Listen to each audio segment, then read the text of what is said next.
کرتے کہ ہمارا مذہب، ہمارا خدا، ہماری کتاب کچھ کم ہے اور انسان آگے ترقی پا چکا ہے۔ بدقسمتی سے پروردگار عالم نے فرمایا الا یعلم ما خلق، تمہیں کیا پتہ ہے، تمہارا خیال یہ ہے کہ میں نہیں جانتا کہ تم کیا کرو گے، کس زمانے میں کرو گے، کس انتہا کو پہنچو گے، کس ابتدا سے شروع، کیا میں نہیں جانتا؟ اللہ اپنے مخلوق کے ہر انداز فکر سے آگاہ ہے، ہر وہ قدم جو اس نے اٹھایا ہوا، خواہ ترقی کو ہے یا تنازل کو ہے، اس سے وہ باخبر ہے۔ اور قرآن حکیم میں اس سے کہیں آگے کی بات ہے۔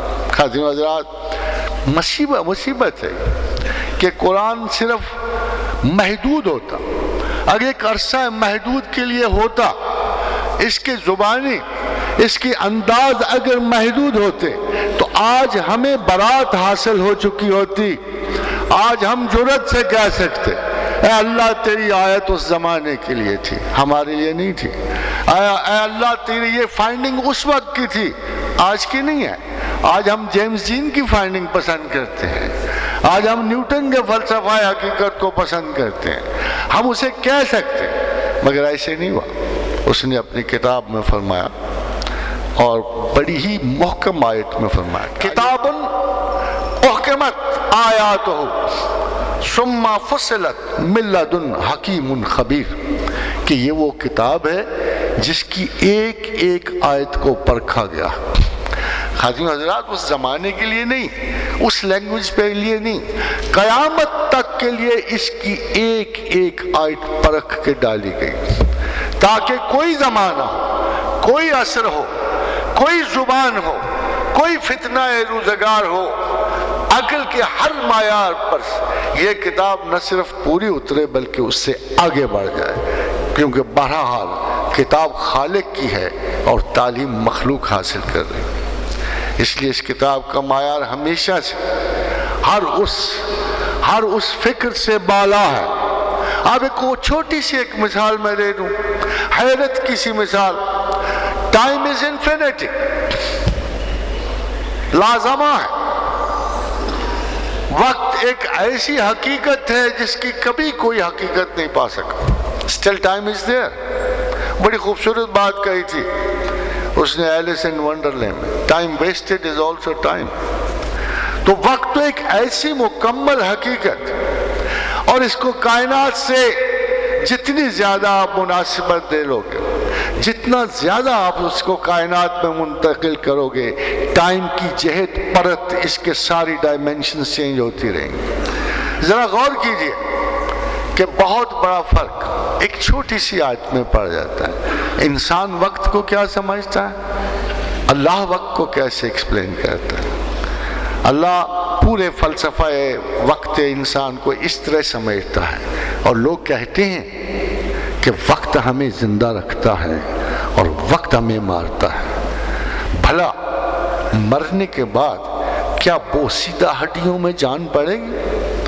یہ وہ تصور ہے جو قریباً ہر انسان کے ذہن میں ابھرتا، اور دوسرا اس سے بھی نرالا ہے کہ وقت لا زمان ہے، لا مکان ہے، وقت لا انتہا ہے، یہ انفینٹی ہے۔ اس کے بارے میں کوئی تصور جو ہے مکمل طور پہ سوچ ہی نہیں سکتا۔ مگر ذرا خدا پہ غور فرماؤ، اللہ کیا کہتے ہیں چھوٹی سی آیت میں، کلو یجری لاجل مسمی، کلو یجری لاجل مسمی، کائنات میں ہر چیز چل رہی ہے مگر وقت مقررہ تک۔ خاتون حضرات، کبھی آپ نے چھوٹی سی آیت کی ڈائمنشن دیکھی؟ خداوند کریم وقت کو لا انتہا نہیں کہہ رہے، بالکل نہیں کہہ رہے۔ خدا کے نزدیک یہ ایک محدود چیز ہے، اس کی ایک افادیت ہے باقی اشیاء کی طرح، اس میں کوئی انفینٹی نہیں۔ سب سے بڑا تصور جو دور حاضر کے بڑے سے بڑے فکری محاذ پہ جب آپ سوچنے جاتے ہو تو مسلمانوں کا رب، کتاب اللہ کا خالق اللہ جو بزرگ و برتر یہ ارشاد فرماتے ہیں کہ زمانہ لا مکان نہیں ہے، زمانہ ایک حد رکھتا ہے، اور یہ کائنات رواں دواں ضرور ہے مگر یہ لا انتہائیت تک نہیں ہے، بلکہ ایک مخصوص وقت تک چلے گی، اس کی ہم نے لمٹ قرار دے دی، پھر نہ زمانہ رہے گا نہ کائنات رہے گی، اس کا انجام بھی اللہ نے لکھ دیا۔ خاتون حضرات، یہ بڑی امپورٹنٹ بات ہے، مگر سب سے بڑی امپورٹنٹ بات ہے کہ کل کی علامت کو آج کے دور میں کیسے ایڈجسٹ کیا جائے۔ جو قرآن ہم پڑھ رہے ہیں، جن لفظوں میں ٹرانسلیشن ہے، پچھلے 800 برسوں سے تفسیر کا انداز نہیں بدلا ہے، تفسیر کا انداز نہیں بدلا ہے، علماء کے انداز نہیں بدلے ہیں، اسکولوں کے انداز نہیں بدلے ہیں، غور و فکر کے انداز نہیں بدلے۔ اور سب سے بڑی مصیبت اس وقت یہ درپیش آتی ہے کہ جب ہم قرآن کو پچھلی وضاحتوں سے یا پچھلے معانی سے پڑھتے ہیں تو لگتا یہ ہے کہ دور حاضر اس سے بہت دور ہو گیا، ہٹ گیا، مگر ہمارے علماء کرام کو اور ان طالب علموں کو جو قرآن کا مطالعہ کر رہے ہیں انہیں کبھی یہ توفیق نہیں ہوئی کہ زمان و مکان کی نسبت سے قدیم سے لے کر جدید ترین تک کو ہم قرآن میں کیسے ٹرانزٹ کریں۔ ٹرانزیشن سب سے بڑا المیہ ہوتا ہے۔ جب تک کوئی بہت بہتر خیال اور بہت بہتر آئیڈیا اور بہت بہتر انسانی فکر اس کو ریپلیس نہ کرے، ٹرانزیشن ہمیشہ بربادی اور فکر کی کمی کو لے جائے۔ یہ حال آج مسلمان کا ہے کہ ہم اپنے فکری اضمحلال کو اس لیے جا رہے ہیں کہ ہم میں قرآن کی ٹرانزیشنل چینج کی اہلیت نہیں رہی۔ خاتون حضرات کو کوئی غیر دور ازکار نہیں، کو ہم نے بڑے بڑے فلسفے نہیں کھنگالنے پڑتے۔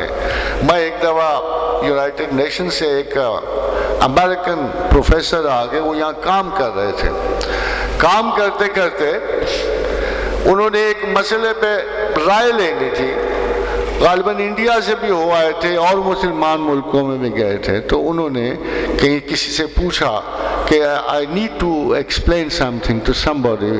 I'm writing a book on the Quran and God, but I don't know whom to talk to. تو ایک میرے دوست نے کہا اچھا چلتے ہیں، شاید پروفیسر صاحب کو اللہ توفیق دے دے تمہیں جواب دینے کی، تو وہ میرے پاس آئے۔ تو انہوں نے پہلا سوال یہ کیا کہ انڈین مائتھولوجی میں کائنات کی عمر 18,000 سال بنتی ہے اور ہماری اپنی کرسچن مائتھولوجی میں یہ 8,000 سال بنتی ہے، تو کائنات کی عمر اللہ کے اور خدا کی اور تمہارے لوگوں کے مطابق کیا ہے؟ خاتون حضرات، میں نے اسے کہا دیکھو میں تمہیں قرآن کی 2 سادہ آیات بتا دیتا ہوں، ان کا ترجمہ بتا دیتا ہوں، and it's up to you to guess کہ قرآن کائنات کے بارے میں کیا کہتا ہے۔ تو میں سے 2 آیات سے اولم یر الذین کفروا ہاؤ ڈیئر یو ڈینائی می ان السماوات والارض کانتا رتقا ففتقناہما، کہ شروع میں تمام کائنات ایک وجود واحد تھا، پھر ہم نے اسے پھاڑ کے جدا کر دیا، وجعلنا من الماء کل شیء حی، اور تمام حیات کو ہم نے پانی سے پیدا کیا۔ خاتون حضرات، جو یہ بات میں نے کی وہ کرسی سے اچھلا اور کہنے لگا but this is big bang, وہ مجھے کہنے لگا this is big bang, this is big bang, تو میں نے اسے کہا this is big bang, this could be big bang, مگر افسوس یہ ہے کہ بگ بینگ کے تصور سے یہ آیت کسی مکتب خیال میں پڑھائی نہیں جاتی، because we are not able to adjust the symbol and language to the most modern semantics۔ یہ ہماری سب سے بڑی ٹریجڈی ہے۔ ہمیں دیکھنا ہے کہ ہم اپنے آپ کو تو فرسودہ سمجھ سکتے ہیں، پرانے سمجھ سکتے ہیں، مگر جس نے ہمارے بعد بھی رہنا ہے اس کو ہم فرسودہ کیسے سمجھیں؟ وَنَحْنُ أَحْسَنُ الْوَارِثِينَ، جو ہمارا بھی وارث ہے، ہماری اگلی نسلوں کا بھی وارث ہے، جو مکمل بربادی اور ہلاکت کے بعد بھی انسانوں کا وارث ہے، ہم اسے کیسے ڈیکیڈنٹ سمجھ سکتے ہیں؟ One of the most incompetent idea which is ever crossed in human mind۔ خاتون حضرات، انسان کی 2 غلطیاں، بہت بڑی غلطیاں ہیں۔ and I'll try that you escape at least from those mistakes.